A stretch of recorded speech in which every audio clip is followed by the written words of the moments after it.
I'm standing on a hill at the edge of Tandil, Argentina.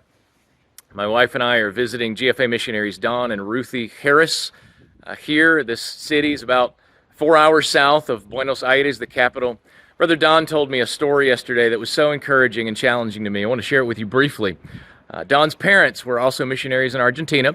So Don grew up here in another city in this region. And his dad would come and stand right here sometimes. Again, he lived in a different place, but he would come to this city some, and he would stand right on this hill, and he would overlook Tandil and pray that God would send a missionary to this place, and God would send someone to preach the gospel. And years later, when Don was looking to return to Argentina as a missionary, he knew the Lord wanted him here. And as he was looking where he and his family should serve in this place and serve in this country and preach the gospel, he had a list of places, possibilities, and Tandil was not at the top. But as he began praying through that list and investigating that list, the Lord would not convince him of any of those places.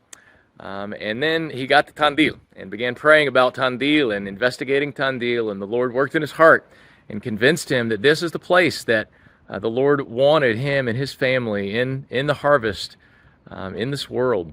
And I was so encouraged by that. Here's a missionary burden for a place, praying that God would send a laborer. And years later, he sent his son to that place.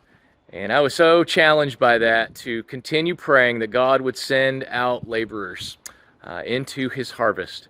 And you could get a map, pick a place, pray for that place, that the Lord of the harvest would send forth laborers to preach the gospel for the glory of his name.